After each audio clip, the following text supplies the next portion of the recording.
at any instant, total energy posed by the body at any instant, total energy কত হবে? দেখো total energy মানে kinetic energy and potential energy. হ্যাঁ, তা এদিকে দেখো টোটাল এনার্জি কেই, টোটাল এনার্জি বলতে টোটাল এনার্জি মানে kinetic energy plus potential energy. বলছে total energy posed by a body at any instant.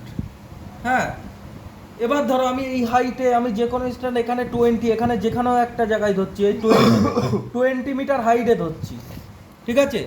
20 metre হাইটে যখন যাবে, ধরো একটা বলকে তুমি এখানে রাখলে, এই জায়গাটায় এটার ভেলোসিটি কোনো থাকবে না, এই অবজেক্টটার ভেলোসিটি কোনো থাকবে না, ঠিক আছে?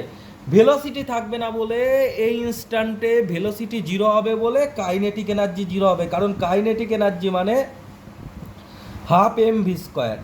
তাহলে কি বললাম? ভেলোসিটি থাকবে না বলে ইনস্ট্যান্টে কাইনেটিক এনার্জি জিরো হবে। আর পোটেনশিয়াল এনার্জি কত? পোটেনশিয়াল এনার্জি ধরো এই জায়গাটায় পোটেনশিয়াল এনার্জি কত হবে, ঠিক আছে? তো এই জায়গায় পোটেনশিয়াল এনার্জি এই 20-র জায়গায় ধরেছি আমি, এখানে mgh দেবো।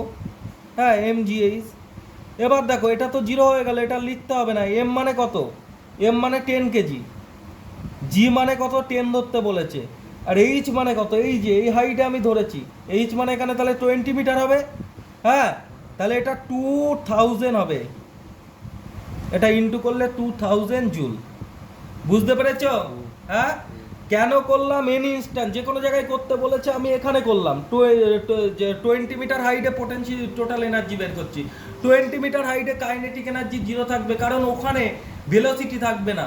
ওখানে ভেলোসিটি থাকবে না, কাইনেটিক এনার্জি মানে হাফ mv², ভেলোসিটি না থাকার জন্য এই পার্টটা জিরো হয়ে যাবে। বোঝাতে পেরেছি?